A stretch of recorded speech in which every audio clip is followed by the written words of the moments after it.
Kembali hadir di hadapan teman-teman sekalian, channel edukatif dan inspiratif terkait tanaman hias khususnya anggrek. Di kesempatan yang berbahagia ini, saya mengajak teman-teman sekalian yang baru bergabung untuk boleh menekan tombol like dan tombol subscribe untuk mendukung channel kami, di mana channel ini akan terus berkembang dan kami akan terus menyampaikan informasi-informasi terkait tanaman hias khususnya anggrek. Di kesempatan yang sangat berbahagia ini juga, kembali saya hadir Yusuf Banamtuan di hadapan teman-teman semua untuk boleh menyampaikan apa-apa saja yang menjadi syarat tumbuh daripada anggrek dan apa-apa saja yang membuat fase vegetatif dapat maksimal dan akhirnya menuju fase generatif menjadi pembungaan, dan itu sangat sempurna dan itu boleh teman-teman simak baik-baik dan boleh juga dipraktekkan untuk menambah satu referensi terkait dengan budidaya tanaman anggrek yang teman-teman mungkin punya dan boleh diterapkan di lingkungan teman-teman sekalian. Nah, ini dia teman-teman. Ini adalah anggrek Dendrobium similae atau Dendrobium nanas. Kita perhatikan di Dendrobium similae ini saya menggunakan pot dari kayu seperti ini. Kemudian juga saya mengkolaborasikan tanaman ini dengan tanaman bougainville atau kembang sepatu.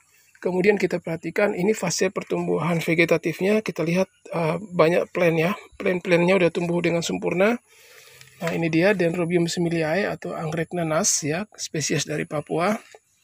Dan pertumbuhan vegetatifnya maksimal. Kenapa maksimal? Karena kelembapan dan suhu yang ideal untuk tanaman ini terpenuhi dengan baik.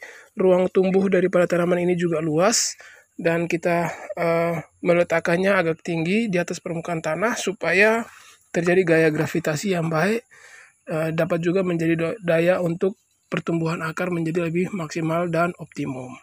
Nah, teman-teman, kita perhatikan di sini Dendrobium similae-nya, kenapa dia bisa tumbuh sempurna bersama dengan kembang sepatu, padahal kembang sepatu kita tahu akan tumbuh kalau ada tanah seperti itu. Jawabannya adalah kembang sepatu di media ini kita tidak kasih tanah karena media anggrek, khususnya anggrek nanas ini nggak boleh ada tanah, tetapi kita terus berikan ke tanaman ini atau media ini kita kasih adalah pakis yang halus seperti ini. Nah, pakis yang halus ini turut mempengaruhi pertumbuhan daripada bougainville. Kehadiran bougainville untuk tanaman ini sendiri bertujuan untuk membantu menjaga kelembapan daripada anggrek Dendrobium similae atau anggrek nanas Papua. Itu dia teman-teman, dan nanti pada fase pembungaan atau pada fase generatif tanaman ini akan berbunga dari sini, dari titik ini, dan bunga-bunga anggrek Dendrobium nanas akan muncul di sini. Seperti itu teman-teman. Nah, kita perhatikan ini sudah sangat sempurna pertumbuhannya dan mereka akan segera mengalami fase generatif atau pembungaan. Bagian yang lain saya juga mengoleksi anggrek Dendrobium Chochleodes, dan kita akan perhatikan ini dia anggrek Dendrobium Chochleodes. Untuk Dendrobium Chochleodes sendiri kita menggunakan pot daripada ember ya, ember plastik seperti ini, dan kita perhatikan dia terdapat 3 bagian besar plant yang sudah tumbuh, dan sekarang ini dia sudah melakukan fase generatif. Untuk keseluruhan bunga Dendrobium Chochleodes seperti ini, kita perhatikan ya, warna bunganya bercorak kuning ya, bercorak kuning lebih dominan seperti keemasan gitu. Kemudian juga ada corak-corak putih di dalam labellum dan juga di dalam petalnya. Kita perhatikan seperti ini kurang lebih. Nah, untuk itu menuju fase generatif seperti ini kita juga bisa merangsang dia untuk terus melakukan pembungaan yang lain di plant-plantnya yang lain seperti ini. Kita perhatikan ini baru tumbuh di sini seperti ini. Ada 3 tangkai bunga yang baru tumbuh sekaligus seperti ini, 1, ini 2, dan ini yang ketiganya di sini. Nah, seperti ini ya. Ada 3, kemudian juga yang baru muncul lagi seperti ini ada 4. Nah, di sini saya gunakan sistem tetes ya, seperti ini, ditetesin supaya terus berfungsi dengan baik. Nah, di sini yang mau saya sampaikan bahwa ketika kita gunakan media dari ember plastik juga. Yang penting kita pastikan di dalam media ini terdapat kecukupan bahan-bahan organik untuk nanti kita bisa menerapkan pupuk organik dan aplikasinya dapat tercapai dengan baik menjadi unsur hara yang bagus bagi tanaman anggrek. Tetapi juga ya dijaga kelembapannya, terutama sinar mataharinya hanya boleh 50% ya, jangan 100%. Itu akibatkan karena kalau terlalu banyak sinar matahari, anggrek ini untuk kondisi panas yang terik sekali terkadang kurang cocok seperti itu. Kemudian di sebelahnya ini ada anggrek kelinci. Ini dia anggreknya, dan kita perhatikan sudah tumbuh dengan baik. Di sini seperti tadi anggrek nanas, saya kolaborasikan anggrek kelincinya dengan tanaman bougainville atau kembang sepatu seperti ini. Kemudian di sini saya gunakan medianya dari pakis, dari sisa tanaman, dari sisa kayu yang kuat seperti ini, kayu-kayu minyak ya. Dan akhirnya menjadi media tumbuh yang baik juga untuk kembang sepatu, tetapi juga untuk anggrek.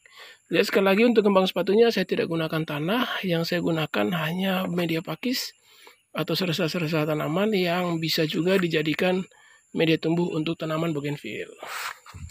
Jadi ya teman-teman, jadi kolaborasi yang apik ya seperti ini. Jadi bisa untuk kita kembangkan di anggrek dendrobium kita. Itu dia teman-teman. Bagian lain saya juga memiliki anggrek kelapa. Anggrek kelapa kita lihat seperti ini anggrek kelapanya, dan di sini terdapat 3 pot ya. Anggrek kelapanya ada 3 pot. Yang pot yang pertama kita dari pakis ya, potnya dari pakis seperti ini ya. Kemudian kita kolaborasikan dengan ada pakis ya. Jadi kalau tadi anggrek nanas sama anggrek kelinci tadi kita kasih kolaborasi dengan bougainville, yang ini kita pakai pakis.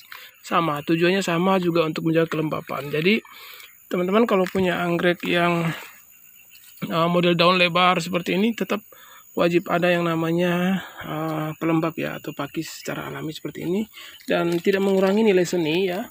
Ketika kita mau pajang misalnya, karena saya pajang di sudut rumah ya, kita mau pajang di dalam ruangan juga boleh, atau untuk mempercantik halaman kita juga boleh. Kemudian dari media potnya dari ember pun saya pakai seperti ini, dan kelihatannya artistik juga. Oke, mantap seperti itu. Dan kita perhatikan yang dari ember sudah melakukan fase generatifnya. Ini terakhir adalah pembuahan. Setelah dari bunga anggrek kelapanya sekarang udah jadi buah seperti ini.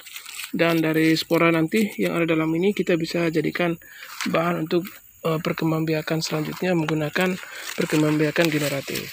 Ini dia ya biji-bijinya atau buahnya seperti ini. Kalau yang ini sama, saya gunakan media juga dari pakis ya, yang akhirnya dia juga sudah berbuah, dan setelah berbunga dia berbuah seperti ini jadinya.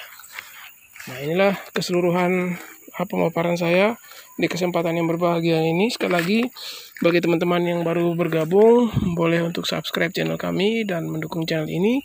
Semoga channel ini terus berkembang, dan kami akan terus menyampaikan informasi-informasi menarik terkait tanaman hias, khususnya anggrek, bagi kita semua. Sampai jumpa lagi di lain waktu. Salam sehat dari Tanah Papua untuk kita semua. Salam sukses selalu. And see you next time.